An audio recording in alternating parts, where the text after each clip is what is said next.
Kuva ibihumbi bibiri na gatandatu gushika uno munsi mubona ngaha tumaze kugwiza ngaha anya ibiti birenga imiliyoni 84.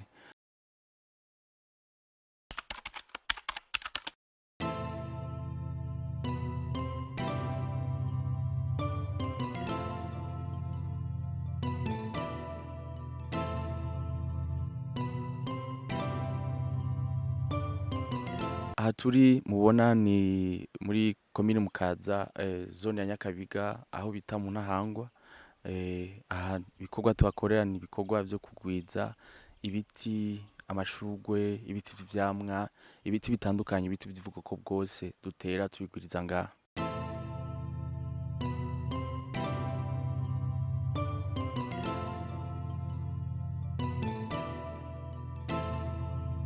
Kuva ibihumbi bibiri na gatandatu gushika uno munsi mubona ngaha tumaze kugwiza ngaha anya ibiti birenga imiliyoni 84. Hama ivyo biti turabigwiza, hama tukiyumvira ahantu tubitera, tukaraba ahatandukanye ahatsinzikaye kurusha ahandi, hama hariho nk'amashirahamwe amwe amwe usanga yateguye nayo ibikorwa nk'ivyo, aratwegera tukabibaha ku buntu, hama hariho n'abarongozi bamwe bamwe b'amakomine usanga babidusaba tukabibaha ku buntu, hama hariho n'abashaka gushariza amazu yabo natwe tugashariza ku mabarabara, ku nkengera z'inzuzi naho nyene tukahakingira. Nivyo bikorwa dukorera ngaha.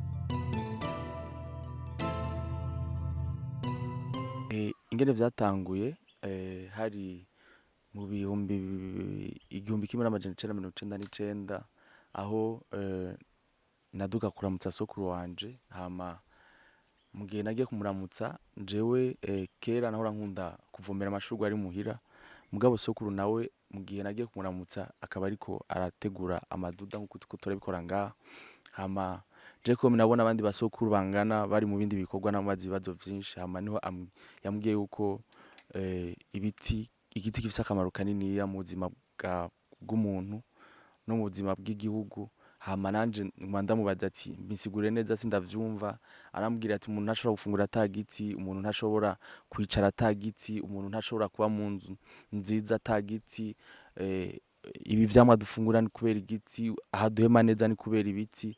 Hama mu gihe yariko arabimbaza nanje vyabaye inkoramutima, hama nguma ndamwigana, nguma ngerageza kumuba hafi, hama nanje ndaza gutahura mu nyuma yuko nanje ntegerezwa kubikora ko nari numva ndavyiyumvamwo cane, kuko kera narakina umupira mugabo simbone yuko hari umupira uzonshikana canke hari umupira naca mbona ko umupira munsi y'ibiti. Naragenda kuririmba, tukaririmba no mw'ishure mugabo nkabona ko atari ingabirano ziwanje, hama kwa kundi nguma ndabikora niho naciye nguma ndabikunda cane, hama ca sanga ni ingabirano Imana yampaye, hama ca mbandanya ndabikora. N'uno munsi imisi yose ndonse umwanya novuga ko aribwo buzima bwiwanje bwa misi yose, nzindukira ngaha nkirirwa ngaha, hama murabona ko n'ibintu biguma bigenda neza uko vyari l'année passée siko bimeze ubu, uko vyari mu bihumbi bibiri n'umunani na gatandatu siko bimeze ubu. Donc ubunye hariho development mu bikorwa tuba turiko turakora, kuko turagira n'ubushakashatsi bwinshi, tukabaza ico tutazi, tukagerageza no gutembera kugira turabe ico kwisununura kurusha kera.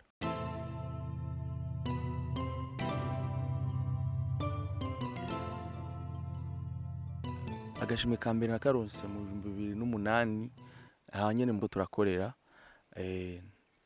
nahawe n'igisagara ca Bujumbura mu gihe bari babona yuko ibikorwa ndiko ndakora vyinshi ndabikora mu gisagara ca Bujumbura, na nico candeze camfashije kugira nshobore kuba nshitse aho uno munsi. 2008 naronse agashimwe k'igisagara ca Bujumbura, musi mukuru w'abakozi. Mu bihumbi 2009 ndaronka agashimwe k'umujeune yitanga mu gisagara ca Bujumbura. Hama mu bihumbi 2010 ndaronka agashimwe itariki imwe y'ukwezi musi mukuru w'abakozi, kwezi kwa gatanu, naronse agashimwe ka nyenicubahiro mukuru w'igihugu Ingozi. Bantoye mu gwaruka gwitanga mu Burundi, gwaruka rwo mu Burundi gose, hama mu 2011 naronse agashimwe mu gihugu ca Arabie Saoudite ni abaskuti bose bo kw'isi yose mu bintu bita Messenger of Peace. Hama 2011 narabaye muri abantu 50 bariko barakora kugira igihugu c'u Burundi gitera imbere. Mu 2012 naronse agashimwe ka francophonie. Mu 2015 naronse agashimwe mu gihugu ca Cameroon aho nabaye umujene wa mbere muri Afrika yitaho gukingira ibidukikije. Nobabwira yuko vuba muri no minsi nyene mu kwezi kw'icumi naronse agashimwe ka Dieudonné Nahimana Foundation aho batanga agashimwe ko umuntu agendera ubuntu, umuntu akorera bushake, donc umuntu yitanga ataco ariko arasaba. Hama ndaronka agashimwe ka nyuma mperuka kuronka mu kw'icumi nyene mu 2019 ariko naronse ka umuvolontaire wa Nations Unies, donc nakaronke ngahe Bujumbura ndakaronke na PNID yo mu Burundi.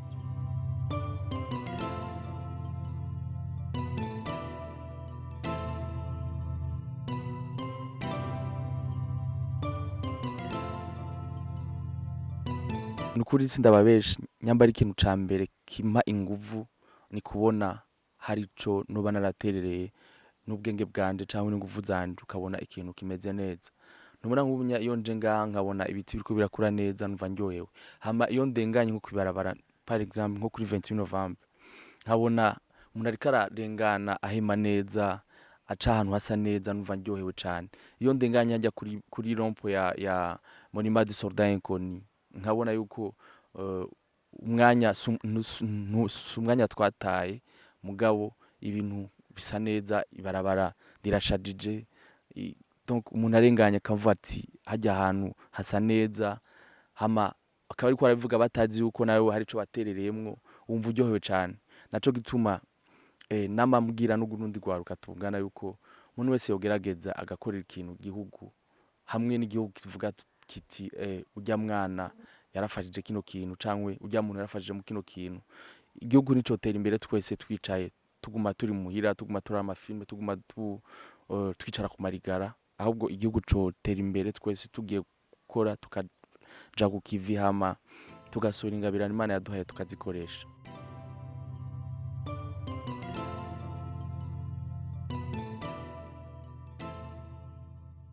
Nukuri sindababesha nyamba ari ikintu ca mbere kimpa inguvu ni kubona hari ico noba naraterereye n'ubwenge bwanje canke n'inguvu zanje ukabona ikintu kimeze neza. Ntubona nk'ubu iyo nje ngaha nkabona ibiti biriko birakura neza numva ndyohewe. Hama iyo ndenganye nko kwibarabara par exemple nko kuri 28 Novembre nkabona umuntu ariko ararengana ahema neza aca ahantu hasa neza numva ndyohewe cane. Iyo ndenganye njya kuri rompo ya Monument du Soldat Inconnu nkabona yuko umwanya umwanya twataye mugabo ibintu bisa neza, ibarabara rirashajije, donc umuntu arenganye akavuga ati hajya ahantu hasa neza. Hama akaba ariko arabivuga batazi yuko nawe hari ico baterereyemwo, wumva uryohewe cane. Naco gituma namambwira n'urundi rwaruka tungana yuko umuntu wese yogerageza agakorera ikintu igihugu, hamwe n'igihugu kivuga kiti urya mwana yarafashije kino kintu canke urya muntu yarafashije mu kino kintu. Igihugu nicotera imbere twese twicaye tuguma turi muhira, tuguma turaba amafilme, tuguma twicara ku marigara, ahubwo igihugu cotera imbere twese tugiye gukora tukaja ku kivi, hama tugasura ingabirano Imana yaduhaye tukazikoresha.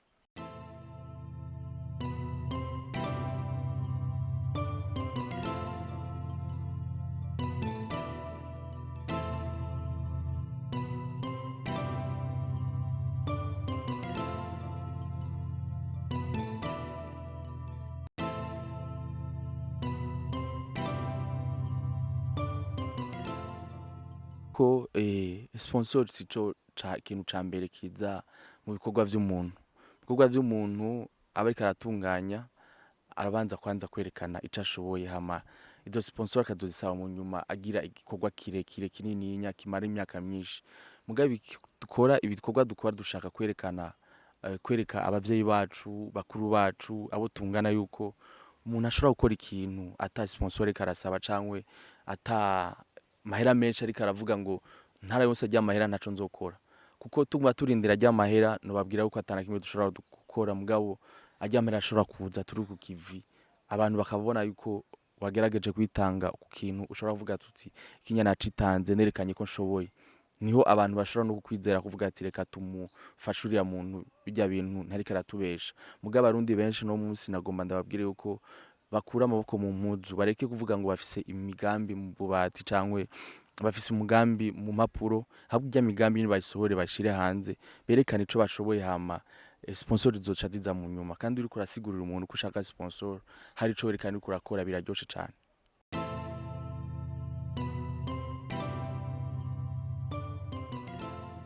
Amakoraniro mpuzamakungu ndamaze kwitaba, Imana yarampezagiye cane kuva mu mwaka w'ibihumbi bibiri na kabiri gushika kuri uno mwanya. Nobabwira yuko nguma nitaba amakoraniro mpuzamakungu, yaba amakop cankwe ibintu bita ishirahamwe ryitwa CBC cankwe Comifac cankwe ibindi nyene bijanye n'ibidukikije cankwe amakoraniro usanga ari iyo kwigisha amaconference.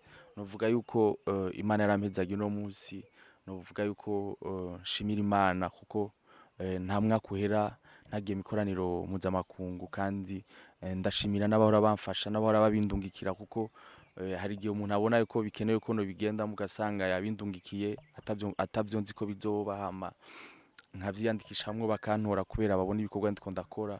Aho mfata akanya kugira ndabashimire, kuko umutwe umwe ntugira inama, kandi ubugirigiri bugira babiri.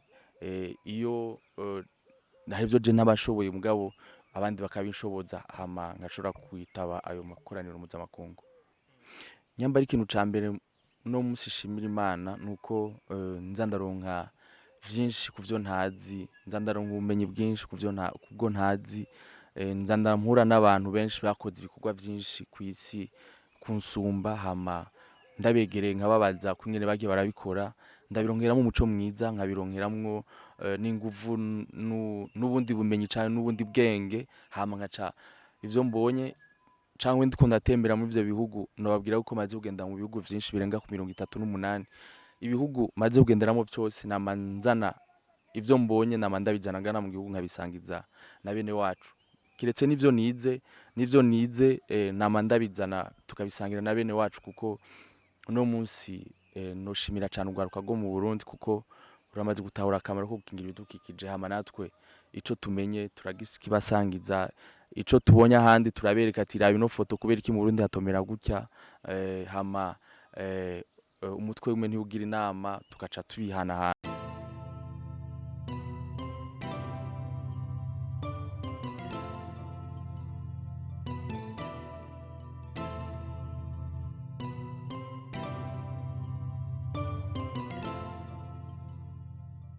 Nagomba ndababwire yuko intambamyi nagenda ahura nazo, bwa mbere abantu ntibabitahura yuko umujene canke umuntu akiri umwana ashobora kuba yoba afise imigambi y'iterambere ry'igihugu. Izo ni intambamyi nabonye zikomeye cane ku gihugu. Iyo ngiye gusigura ibintu ahantu kera ho, mugabo biriko biraza, kera bavuga yuko ataco nshoboye, atashobora gushobora, mugabo nanje naca ndabereka mu bikorwa. Hama intambamyi zikomeye cane mwabibonye, turafise intambamyi z'ibikoresho, turafise intambamyi zo kwiyunguruza, ugasanga nk'ubunya turashaka gutegura ibikorwa ahantu kure bikatugora kugira tuhashike, hama ugasanga turashaka guproduza ibiti vyinshi, mugabo ugasanga vyatugoye kugira dushobore gushika ku mugambi twifuza kubera uburyo ari buke, hama ugasanga n'ibikorwa twifuza gukora ntitwabikoze twisanzuye kubera ivyo vyo kwiyunguruza n'ivyo bikoresho. Nizo ntambamyi twama duhura nazo imisi yose iyo turi mu kazi ka misi yose.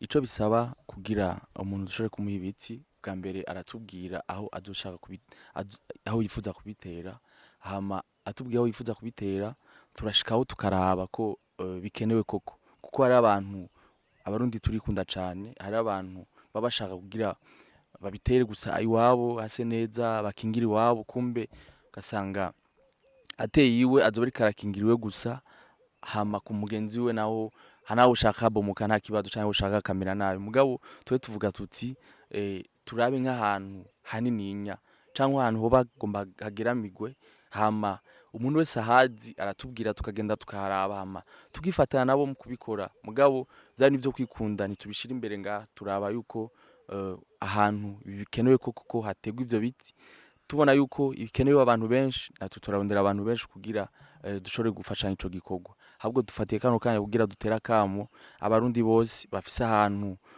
cankwe ahantu ha leta, bafise ahantu hariko harageramirwa, ahantu umusozi utambaye cankwe ahantu impande y'inzuzi hariko haramererwa nabi, cankwe ahantu hagaragara ata biti bihari, kuko igiti kirakenewe mu buzima bwa kiremwa muntu, kugira batubwire dushobore kuhashika turabe aho hantu ko bikenewe koko tuhatera ivyo biti cankwe tubitanga abahegereye ukabitera. Bantera urwaruka kuko nigo nobwira rugifise imyaka myinshi yo gukora ibintu vyinshi mu gihugu c'u Burundi no kw'isi yose canke ngaha muri Afrika. Nagoma ndababwire yuko nukuri twaremwe turi abarundi, twaremwe turi abarundikazi, tugerageze iki gihugu cadufashije vyinshi, caratuvuje tugwaye, igihugu caratwigishije, natwe tugerageze kugira tukigire ciza. Biraryoshe kuba uriko uraterera mu iterambere ry'igihugu cabibarutse, sindababeshe biraryoshe cane, nabivuze n'ubu ngomba ndabigarukeko. Biraryoshe kubona ikintu gisa neza warateremwo izo nguvu zawe canke ubwo bwenge Imana yaguhaye. Hama nagomba ndabasabe yuko baze bariyumvira yuko uno munsi turwaruka, ejo tuzoba turi abavyeyi b'abana bacu. Hariho abana benshi bazodufatirako akarorero, hariho abantu benshi bazopfa akarorero babona ibikorwa turiko turakora, kandi iki gihugu ivyo turiko turabamwo vyiza, aha duhema neza no kubera abasokuru bacu. Natwe tugerageze abana tuzokwibaruka tuzobasigire igihugu ciza, abuzukuru bacu bazovuge ati sokuru yarakoze ibi n'ibi n'ibi n'ibi. Mugabo ntuzorage abana bacu igihugu c'umucafu, igihugu c'umucano, igihugu kitagira ingenzi, igihugu kitasukuye, igihugu abantu bose bavuma. Mugabo tugerageze twitange, umwanya wacu dufise muke, mu buryo bwacu dufise buke, tubukoreshe tubishize hamwe, vyose birashoboka kandi niko kirashobora kuba ciza.